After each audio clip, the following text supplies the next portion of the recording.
Ils ont combattu Ebola dans les contrôles et la surveillance des mouvements des populations au poste d'entrée. Ces agents anciens employés de l'Organisation internationale de migration n'ont pourtant pas été payés depuis avril. Face au désespoir, ils sont descendus dans la rue de Butembo ce vendredi, solliciter l'application de l'autorité urbaine pour qu'ils perçoivent leurs arriérés de 3 mois. 8 détenus ont été testés positifs au coronavirus à la prison centrale de Goma. Le chef de l'exécutif provincial prévient que les prisonniers ne seront pas libérés, mais les patients seront séparés des autres. C'est la première fois que des cas de Covid-19 soient notifiés en milieu carcéral en RDC. Voilà tout pour les sommaires. Bienvenue dans les détails.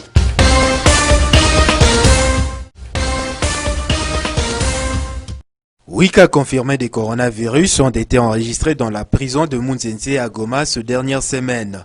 Ces situations sanitaires inquiètent les autorités provinciales.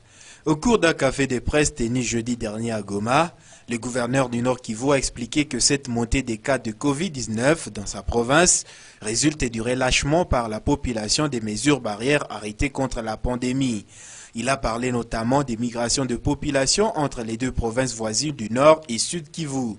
Ainsi, pour réguler la situation à la prison, une série de mesures de prévention spéciales y ont été prises. On a des cas dans la prison de Munzenze, 8 cas, c'est déjà confirmé. Et nous avons commencé les mesures de prophylaxie dans la prison. Et nous avons même envisagé construire en urgence à Bâche, déplacer certains bureaux et permettre qu'il y ait séparation des suspects avec les gens qui ne sont pas à suspecter. Mais toutes les mesures ont déjà été prises jusque-là au niveau de la prison. Les 8 cas confirmés sont séparés, les suspects sont dans un autre bloc.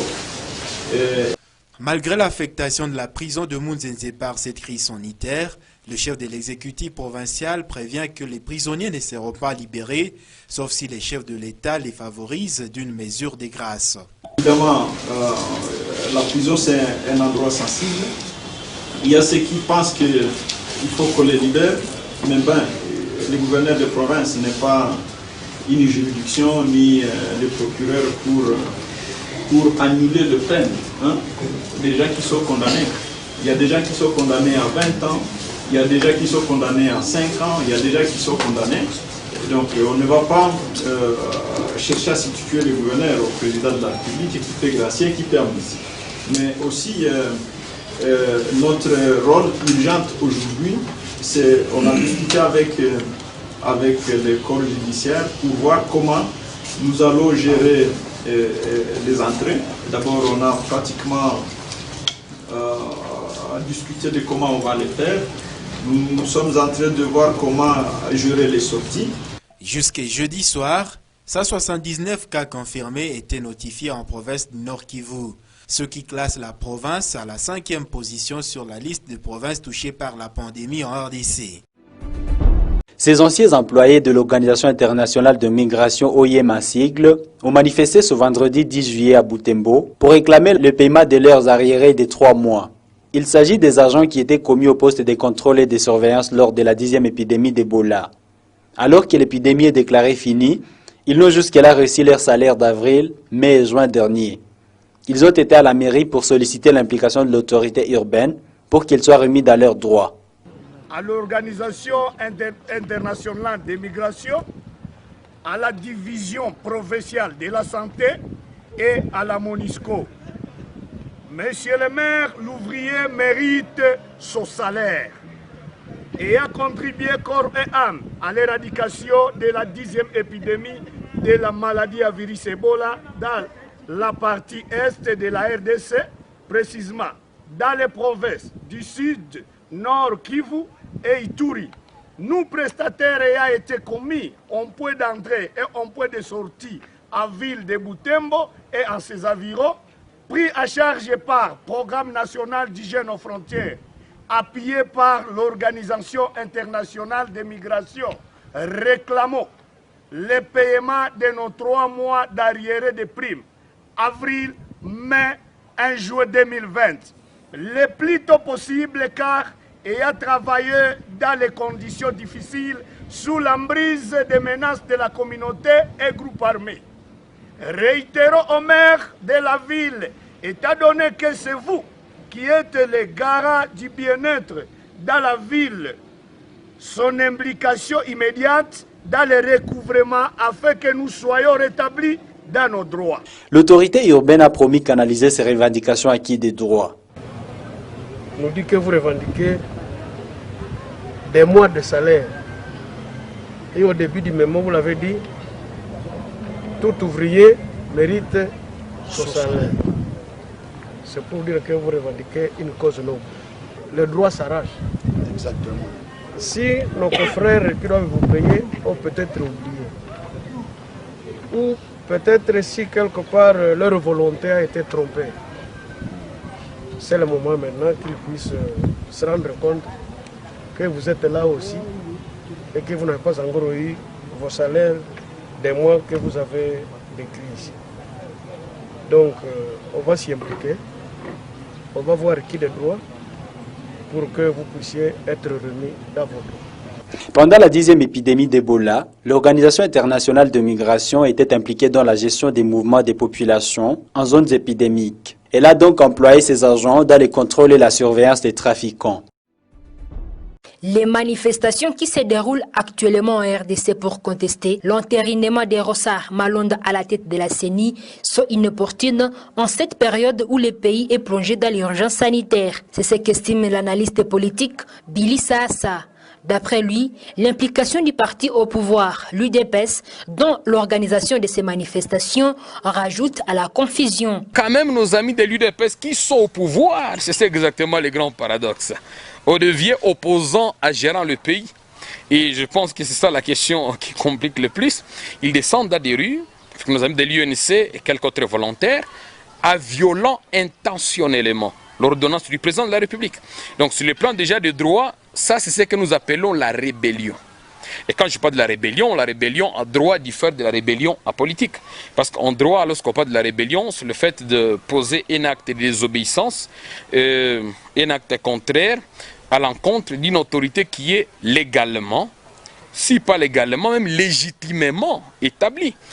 Par ailleurs, il estime que l'entérinement des Rossard Malonda, c'est une démarche du FCC visant à perpétuer le clan de Corneille Nangaa qui s'est distingué dans la fraude électorale. Bien, et au lieu de faire des marches chaque jour, parce que nous sommes dans une situation d'état d'urgence sanitaire, j'estime qu'on devrait plutôt initier une pétition qu'on envoie au président de la République, à Madame Janine Mabunda, président de l'Assemblée nationale, pour dire que nous refusons Messieurs Malonda à la tête de la CENI, parce que c'est le FCC, c'est Kabila qui veut revenir aux affaires en 2023. Et je crois que c'est un moyen pacifique. À côté de cela aussi, j'estime, parce que sur le plan de droit, si on devient très objectif, il est vrai qu'il n'y a pas à reprocher à cette désignation. Mais est-ce que c'est parce qu'on vient de l'Église catholique ou des SCC qu'on est correct? Il y a aussi de très sérieux problèmes. Jeudi dernier, le pays a vibré au rythme des manifestations. Les militants de l'UDPS sont descendus dans la rue dans plusieurs villes du pays pour protester contre l'entérinement par l'Assemblée nationale des Rossard Malonda à la tête de la CENI. L'annonce par le ministère de l'enseignement primaire, secondaire et technique au sujet de la reprise imminente de cours enchante certains parents et élèves de Butembo. Guillaume, père de 3 élèves, se réjouit de la nouvelle et se lance déjà dans la préparation de ses enfants. Il souhaite toutefois que les mesures sanitaires soient garanties au milieu scolaire pour éviter toute surprise pendant cette période pandémique. Mieux c'est rassurer qu'au moins nos affaires seront suffisamment sécurisées contre la Covid-19. Que les mesures vraiment sanitaires soient plus déployées dans les milieux scolaires. Je ne souhaiterais pas qu'on puisse s'hasarder là-dessus. Plus loin de là, au centre-ville, nous rencontrons Janine assise derrière sa marchandise. Elle s'égaye également de la reprise de cours entendue d'à quelques matins. Pour cette mère de famille, 4 mois sans cours a été pénible pour rencontrer les enfants. Janine est prête à envoyer ses enfants à l'école et les sensibilise déjà sur le respect des mesures barrières pour leur sécurité sanitaire à l'école. Je suis en train de répéter sans cesse à mes enfants d'éviter de groupuscules. À l'école, les enseignants vont sûrement chaque fois les encadrer. En escaladant la colline Kambali, nous croisons en mi-chemin Imomo. Cet élève à Iziro et en vacances à Butembo. Il se prépare à regagner son village natal Bazouélé pour reprendre les études. Comme lui, Elvis et Augustin, ses voisins, sont convaincus qu'à l'école, seul le respect des mesures barrières leur épargnera du coronavirus. Mon souhait est que les cours reprennent. Nous nous ennuyons de rester à la maison. Nous souhaitons vraiment que les cours reprennent, étant donné que ce sont les études qui garantissent notre avenir. En retournant à l'école, je vais m'efforcer de pratiquer les mesures de distanciation sociale. Je suis à la 6e année. J'aime ça bien parce que l'école va commencer. J'étudie chaque jour ici à la maison. Moi, je vais porter le masque et les gants. Bien sûr, nous sommes ravis de joie pour tenir compte que l'on est en train de nous informer que les études peuvent reprendre pour ce mois le 21. Alors sur ce, nous sommes vraiment ravis de joie pour nous les finalistes parce que perdre vraiment l'année car nous étions presque à la fin, ce n'est pas bon. Sécuriser d'abord moi-même, je demanderai à nos autorités scolaires de nous amener de lavabo encore comme pour la période d'Ebola, de savon liquide et si possible de cache-nez même pour nous protéger entre nous les élèves. C'est le mercredi dernier que le gouvernement congolais a annoncé qu'il envisageait l'ouverture de cours d'ici le 21 juillet dans toutes les écoles du pays. Ils avaient été suspendus 19 mars suite à la pandémie de coronavirus.